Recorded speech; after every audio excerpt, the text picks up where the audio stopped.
Hai guys, sampai kita channel Tata ya. Guys, jadi kali ini kita akan bermain Roblox, guys. Kita akan membuat makanan dari bla bla. Ya Allah, aku kena pula. Ya teh. Jadi botak aku.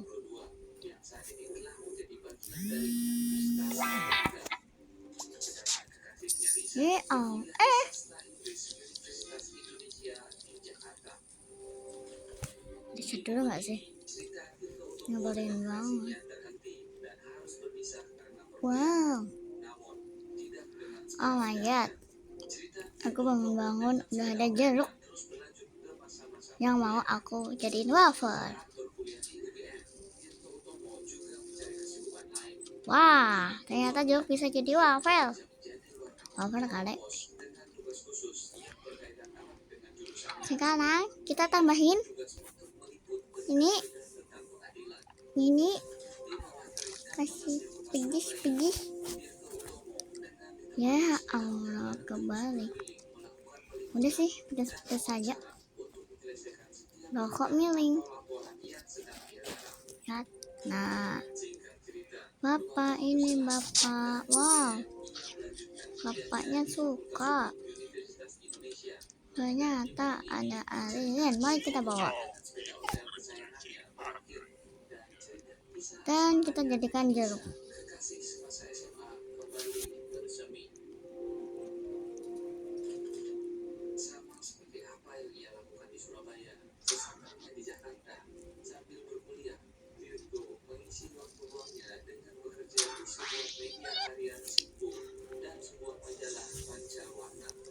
Oke, saatnya kita jadiin pancake. Wafer kali lebih tepatnya. Hap, ya. Wah, ada jus. Ah!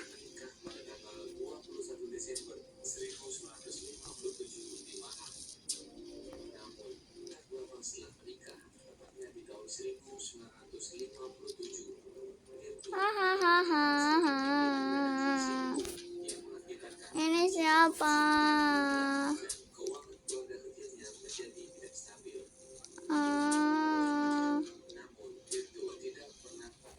Aku dijadiin pancake. Kurang aja. Ini adalah pancake aku. Boleh. Kayaknya dia main aja deh. Ngapain tuh? Banyak kita kasih ini dan chat. Nah, kita kasih ini udah. Terus kita kasih ke sini. Ya, dia nggak suka. Apa ini?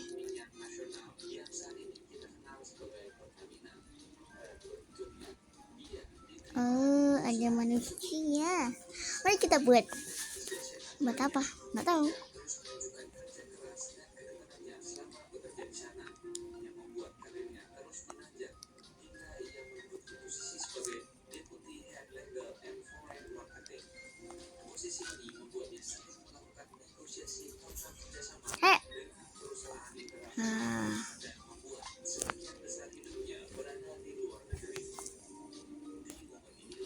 Ciao.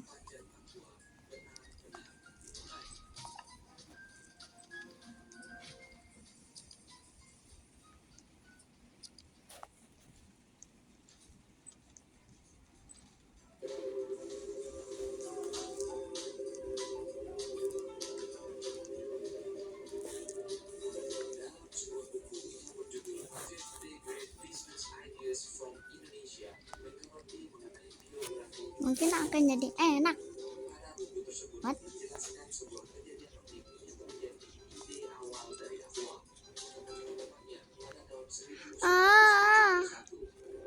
Punya aku. Apa ini pesanan Anda? Bu ya. Oke, saatnya kita bikin yang lain.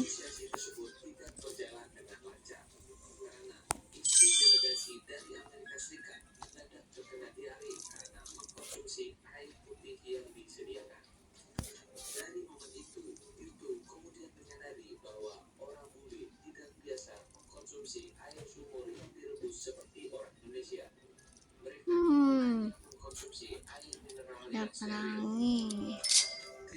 Oke.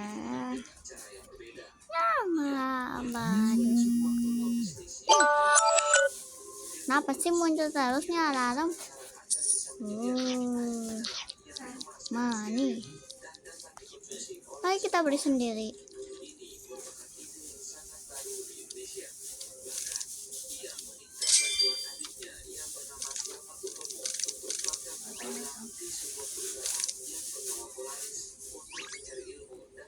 Aku dapat ini.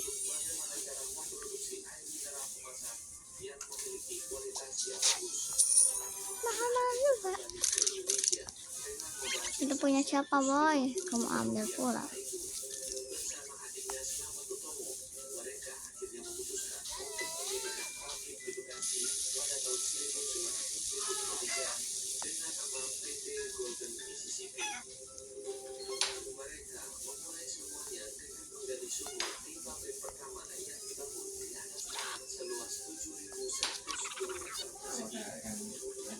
Kamu keluar aja deh, nggak mau marahan.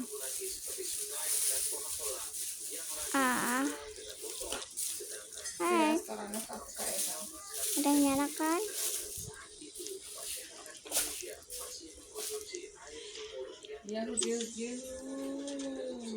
Ada makanan nih.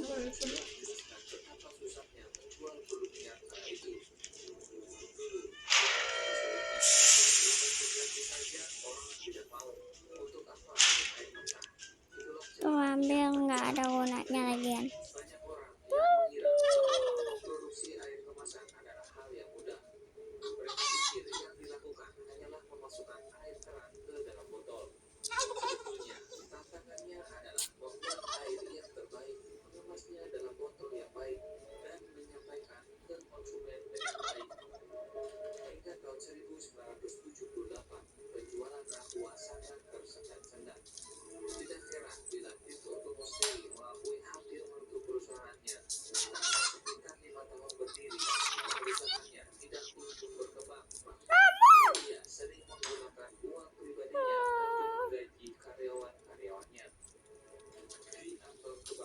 Habis kita goreng lagi.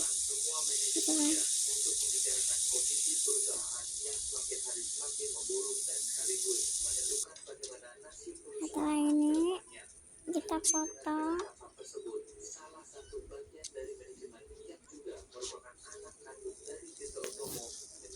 Setelah itu kita potong.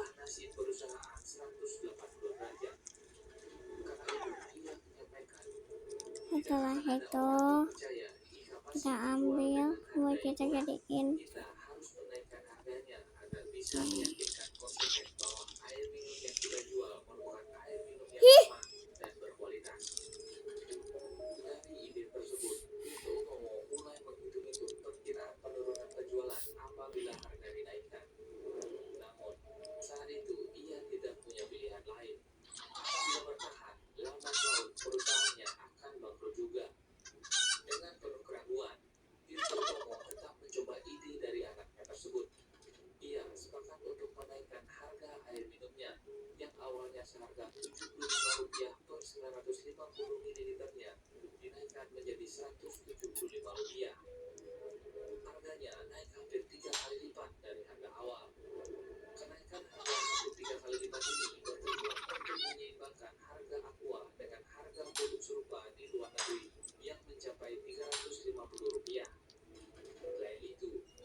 masa bikin cerita terus, pusing dong, ulang-ulang.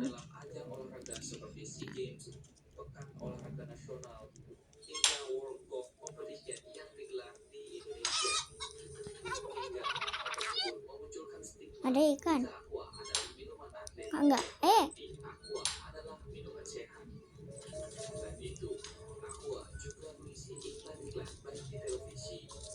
Orang-orang bisa nggak saya jangan nyuri, tapi bikin sendiri. Ih, nggak bikin, malah nyuri. Emangnya kamu kasir aku koki gitu?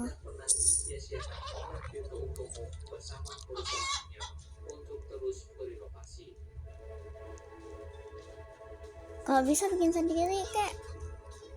Lama-lama habis juga ini. Ini aku bakar di sini aja. Kamu jangan deket-deket. Capek bro. Nah.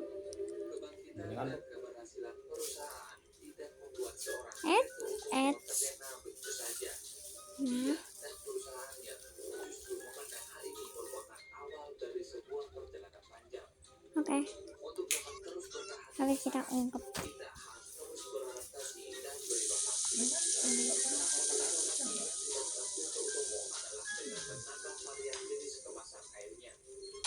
Kemasan Aqua tidak hanya botol biasa, melainkan berbagai jenis botol yang dapat disesuaikan dengan acara dan kegiatan. Dengan kemasan elegan untuk acara mewah atau Panas. untuk keperluan olahraga. Selain itu, ada juga kemasan galon yang dapat diisi ulang untuk Apa? Soalnya ada yang nganggur. jauh lebih ekonomis. Selain menambah varian kemasannya, di tahun 1982, Aqua juga mengganti bahan baku atau sumber airnya yang semula berasal dari sumur bor, berganti ke mata air pegunungan yang mengalir karena dari penelitian yang mereka lakukan, air pegunungan dianggap mengandung komposisi mineral alami yang lebih kaya akan nutrisi. Inovasi ini pun berjalan sesuai dengan apa yang diharapkan. Penjualannya melonjak dengan tajam. Bahkan untuk memenuhi permintaan pasar, ia pun akhirnya memutuskan untuk mendirikan pabrik galonnya sendiri, yang pada awalnya perusahaan hanya mengandalkan galon impor dari luar negeri. Kondisi ini semakin mematahkan Aqua sebagai merek air mineral tunggal terbesar di Indonesia. Saat merek Aqua berada di puncak kejayaan, perusahaan kembali mengambil keputusan yang dianggap cukup gila saat itu. Kala itu, keluarga Tirto Utomo menjual sebagian besar sahamnya ke perusahaan Danone asal Prancis. Ini es krim, ini es krim. Utomo hanya menyisakan sebagian kecil Ya lanjut ya. Aqua, yaitu sebesar 25%. Dengan kesepakatan, anak kandung dari Tirto Utomo, yaitu Willy Sidarta, tetap menjadi direktur dalam perusahaan Oke. Orang-orang kala itu, termasuk beberapa pegawainya sendiri, tidak percaya dengan keputusannya. Mari kita gosongkan orang ini. Bagaimana bisa perusahaan dalam masa kejayaan justru menjual dirinya ke Setelah itu kita tuh. Namun, seiring berjalannya waktu, semua pertanyaan dan keraguan atas keputusan yang diambil perusahaan Aqua Setelah itu kita ambil. satu persatu. Sejak dipegang oleh perusahaan Danone, perubahan besar pada manajemen mulai dirasakan. Namun, perubahan tersebut membawa Aqua ke arah yang lebih baik. Sejak saat itu, produksi Ini air orang. mineral Aqua melonjak dengan Ini tajam. lawan gue dah. Awalnya hanya sekitar 1 miliar liter per tahunnya, meningkat hingga 3,5 miliar Woi, per tahunnya. gantian dong. Menguasai lebih dari 40% pangsa pasar air mineral di dalam negeri dan juga mulai merambah ke pasar internasional. Semua pertanyaan dan keraguan yang timbul mulai terjawab dengan fakta Orang mencuri. yang mulai menyadari Ini orang nggak ada ide. bergabung dengan perusahaan multinasional. Mending dijual daripada dimakan. Untung dah. Langkah tersebut mampu menjadikannya sebagai produsen air minum dengan merek tunggal terbesar di dunia hingga saat ini. Ini ada di orang yang cuma mau kayak gini aja. Sekian video kali ini, teruslah mencari makna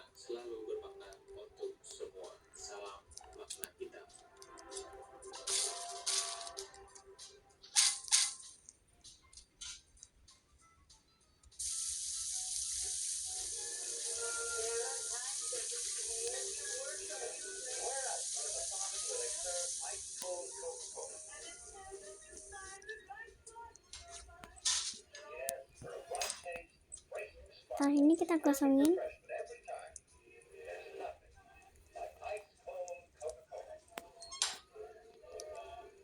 Setelah kosong, kita kasih minyak lagi. Coca-Cola, salah satu minuman paling populer di dunia.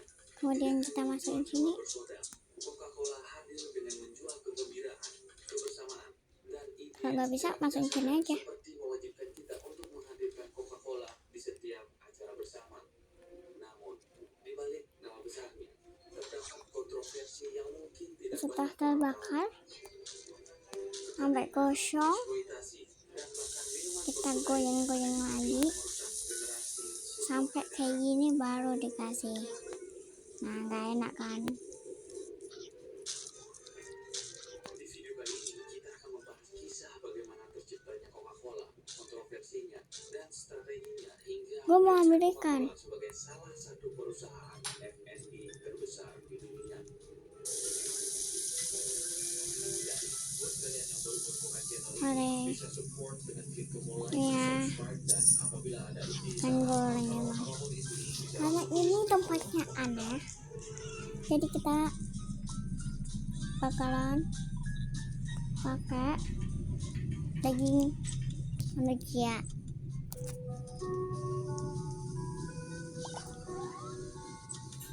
seperti yang kita tahu, Coca-Cola merupakan salah satu Nah, ini kita kasih ini. terkenal di dunia. Terus kayaknya ada yang suka ini. Terus kasih ini. Mana?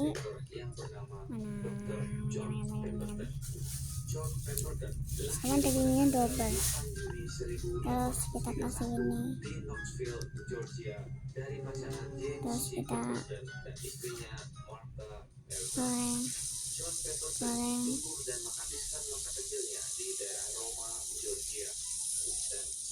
Terus kita goreng. Pemberton melanjutkan pendidikannya di Reform Medical College of Georgia, dan pada tahun 1850 ia menyelesaikan pendidikannya dan meraih gelar kedokterannya di usia Karena ada yang gosong, mari kita campurin lagi biar nggak kelihatan gosong. Kita kasih cabai, makan jatuh. Wah, bagian sini baru, jadi kita kasih juga. Setelah itu kita kasih dua. Kalau kita kasih ini gimana ya? Lupa, ada yang mau beli saus nggak? Bisa nggak? Dengan melibatkan negara bagian utara yang pro dengan persatuan dan negara bagian selatan yang kontra dengan persatuan atau ingin segera memisahkan diri dengan Amerika Serikat yang dikenal dengan kubu Konfederasi Amerika. Kala itu, Pemberton berada di kubu Konfederasi dan ditugaskan di Batalion Kavaleri ketiga sebagai pengawal negara bagian Georgia yang pada saat itu merupakan barisan tentara Konfederasi. Selama era perang berlangsung, kubu pro persatuan yang memiliki keunggulan di basis populasi dan Mana dia cowok? Maka kita jadiin. mampu menginvasi ke wilayah Konfederasi hingga selama 4 tahun saudara ini berlangsung. Area pertempuran semakin besar terjadi di wilayah kubu Konfederasi. Hal tersebut Wes. menyebabkan banyak korban Wes. berjatuhan di wilayah negara bagian selatan ini.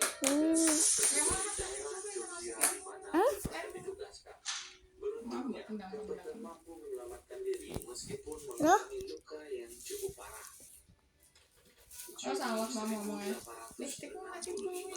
Kubu Konfederasi akhirnya menyerahkan sekaligus menyatakan berakhirnya perang saudara di Amerika. Wow, jangan kabur. Pemberton harus Jangan menahan rasa sakit kabur. karena luka yang dialaminya. Dan kala itu, Pemberton harus mengkonsumsi morfin sebagai obat penahan rasa sakit. Untuk yang belum tahu, di salah satu artikel Badan Narkotika Nasional dijelaskan bahwa morfin merupakan salah satu jenis narkoba golongan Nah, dua udah yang deh memiliki es krim manusia. tidak dapat digunakan sembarangan dan wajib dengan resep dokter. Nih Pak, wow. Emang gimana sih rasanya? Kenapa? Gak jadi apa-apa. Hingga membuatnya sakau dan kesakitan. Di titik inilah ia bertekad untuk sembuh dari sakau dan kecanduan morfin yang selama ini menyiksa badannya.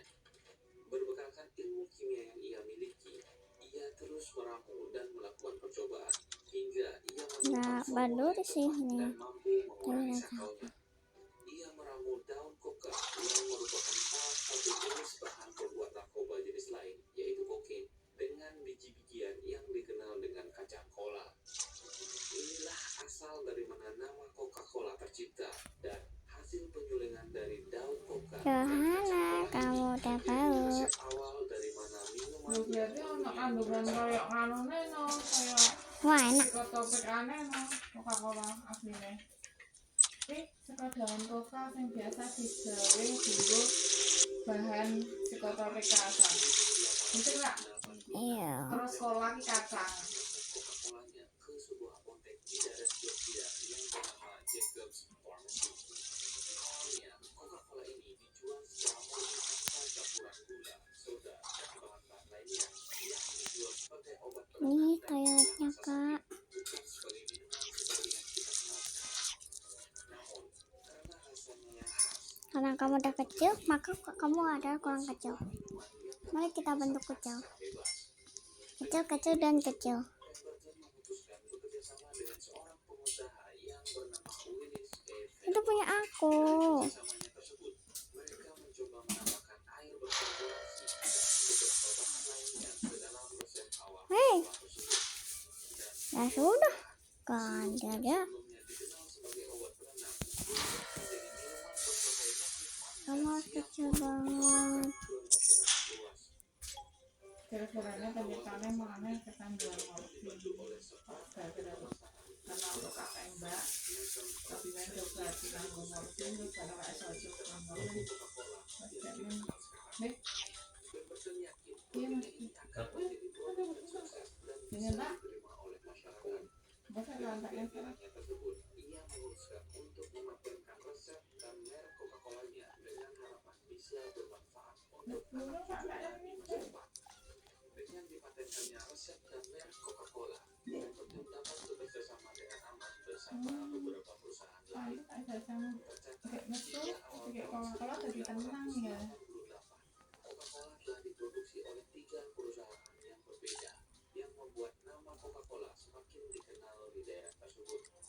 Popularitas nama Coca-Cola akhirnya sampai di telinga seorang pengusaha yang bernama Asa Gritz Kendler. Kendler mulai bernegosiasi untuk membeli sebagian saham dari Coca-Cola. Hingga pada bulan April 1888, Kendler telah menjadi pemilik secara penuh atas resep Coca-Cola. Sementara itu, hak paten atas merek Coca-Cola Oke. dipegang oleh anak Kalau itu mau dia. yaitu Charlie Pemberton. Berselang 4 bulan sejak penjualan hak paten resepnya, tepatnya pada tanggal 16 Agustus 1890, Pemberton meninggal dunia karena kanker perut akibat morfin yang ia konsumsi selama hidupnya.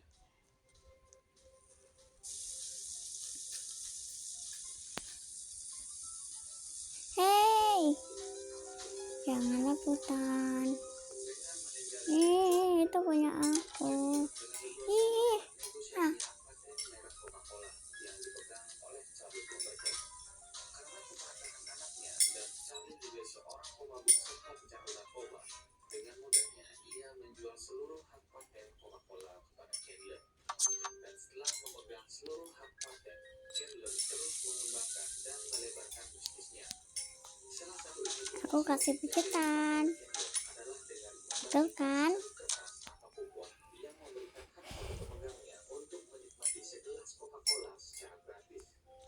Strategi ini ia lakukan di sebuah gerai soda fountain yang merupakan sebuah gerai yang cukup populer pada masa itu. Pada tahun 1894, seorang pebisnis bernama Joseph A. Badenham memperkenalkan konsep penjualan minuman dengan botol. Penjualan Coca-Cola dengan botol menurutnya akan lebih efektif Kakaknya ini membuat betul konsumen lebih fleksibel. Tidak heran, pada saat itu Coca-Cola hanya dijual di gerai-gerai dan disajikan dengan menggunakan gelas. Dan pada tahun 1899, konsep pembotolan ini baru diproduksi dan diperkenalkan secara massal setelah 2 pengusaha yang bernama Benjamin F. Thomas dan Joseph B. Whitehead membeli kontrak produksi Coca-Cola dari Kendler. Konsep pembotolan ini direspon sangat baik oleh publik dan pasar produk Coca-Cola ini mulai meluas di Amerika dan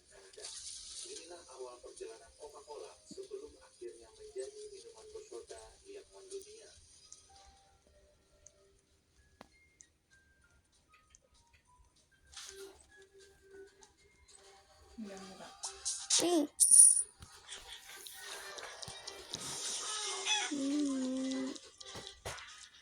Iya kok tak tak Kita apa tambah kayak mana lho. kopikan. Mana lho rak mudeng ya. Lah sing malu. Beda kan duit wong mbok duit kucing malu. Masa dikira duit kucing ya. Ya wis dikira memakan duit kucing ya. Dengan kemasan botolnya, Coca-Cola mulai melakukan Ya udah mau seperti bacon-baconan. dengan aktif Terus ini enggak? ajang olahraga seperti Kamu nurutnya sama gue ya. Oh, belum ada mereka. secara konsisten. Coca-Cola terus hadir di event-event olahraga hingga minuman bersoda ini sangat identik dengan olahraga. Selain dunia olahraga, Coca-Cola juga masuk ke lingkungan anak sekolah. Ambek sama. Pada tahun Enggak tahu apa. Coca-Cola mulai melakukan kerjasama Ada dengan apa? sekolah-sekolah Belum khususnya ada enak dong soal. Coca-Cola membuat kontrak yang berisikan bahwa setiap sekolah yang sepakat bekerja sama dengan Coca-Cola harus memberikan hak khusus untuk penjualan brand Coca-Cola.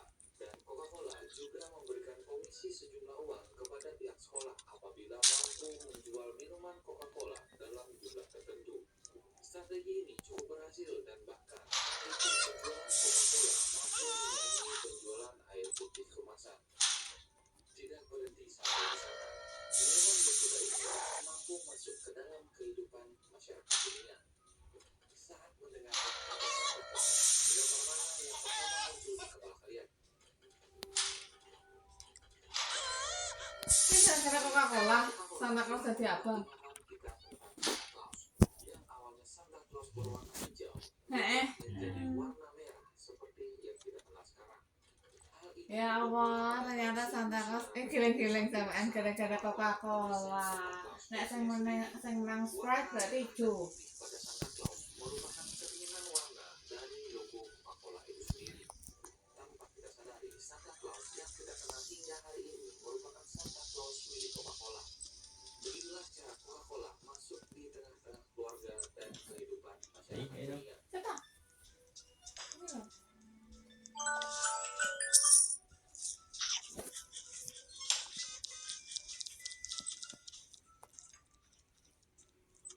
Nah, ya, tak mau ceritain. Cepat. Dengan strategi pemasaran, penjualan Coca-Cola semakin menggila dan perusahaannya telah tersebar di berbagai belahan dunia. Namun, di balik kesuksesan Coca-Cola, terdapat banyak kontroversi yang mungkin sebagian besar orang belum ketahui. Seperti yang kita jelaskan sebelumnya, salah satu strategi Coca-Cola adalah dengan masuk ke lingkungan sekolah dan menjalin kerjasama dengan sekolah. Hal ini Ini ada tak buka nenek ngomong untuk kamu ngomong. Saya gendutin Mbak Pa. Nih, Ngomong sebagai ya. dilarang untuk menjual minuman sehat seperti jus dan secara tidak langsung para siswa dipaksa untuk mengkonsumsi Coca-Cola. Kurang lebih 2 dekade sejak saat itu, jumlah orang yang mengidap obesitas di Amerika Serikat meningkat dengan drastis. Dan pihak Coca-Cola pun telah mengakui bahwa minuman mereka adalah salah satu penyebab dari tingginya angka obesitas yang terjadi di Amerika Serikat. Selain di Amerika Serikat, masalah kesehatan yang diakibatkan oleh Coca-Cola juga terjadi di Meksiko. Di Meksiko, Coca-Cola seperti minuman berganti air putih dan bahkan harga Coca-Cola di sana lebih murah dibandingkan dengan harga air putih. Coca-Cola dikonsumsi oleh semua kalangan, mulai dari yang kaya hingga yang miskin, yang tua hingga anak-anak. Bahkan, sebuah artikel menjelaskan 15% anak-anak dengan usia 1 hingga 2 tahun telah mengkonsumsi Coca-Cola. Tahu nggak deh Coca-Cola? 3% bayi umur di bawah 6 bulan telah dikenalkan dengan rasa Coca-Cola ini. 70% lebih pasar minuman di Meksiko dikuasai oleh Coca-Cola. Karena fenomena ini, banyak rakyat Meksiko yang mengidap obesitas, diabetes mellitus atau yang dikenal dengan sakit gula hingga gagal ginjal. Main aneh, Diabetes 18 dan tahun gagal ya. ginjal menjadi penyebab kematian Itu mah debaknya tangan. Orang tuh lima tiga. Udah ini mau ngemek emang asal kekeringan dan kelangkaan air bersih yang terjadi di beberapa Mas biar tahu kotor lah kowe. Maksudnya sultannya jadi teman aku kan. Mama aku suci. Mama aku suci. Suci dong. Mau tak mau kan. nyonyot dong.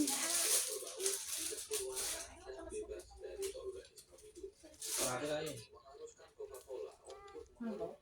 Masa itu ada kapan? Aku cewek. Kata aku.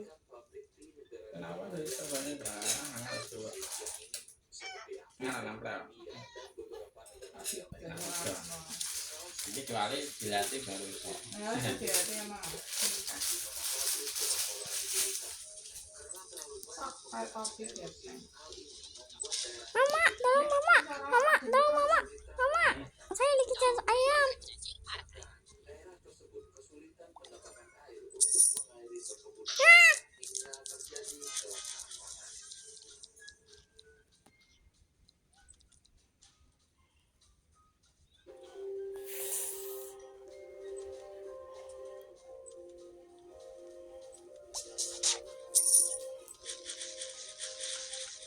Berbagai kontroversi dan dampak negatif tolong mak.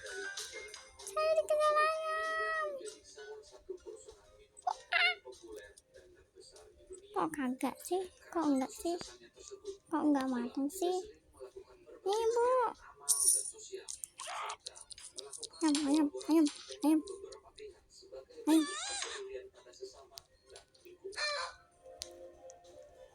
Dan menurut kalian, apakah ini merupakan bentuk tanggung jawab Coca-Cola atau justru ini semua hanya bagian dari strategi pemasaran?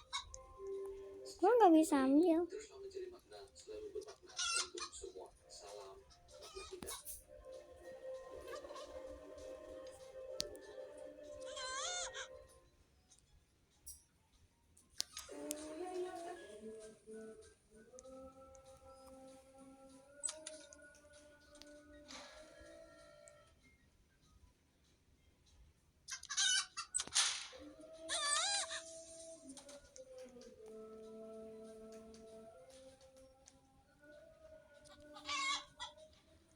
susah kan?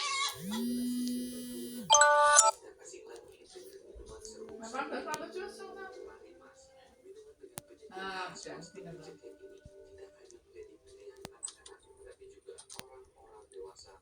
Masih senang aneh.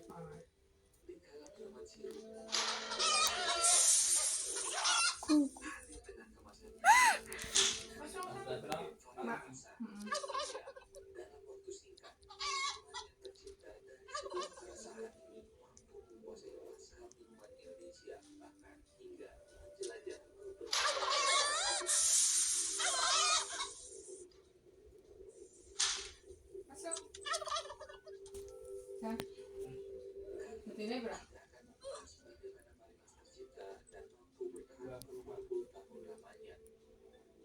Buat kalian yang baru menemukan channel ini, bisa support dengan klik tombol like, subscribe, dan apabila ada ide saran atau apapun itu, bisa langsung tulis di kolom komentar.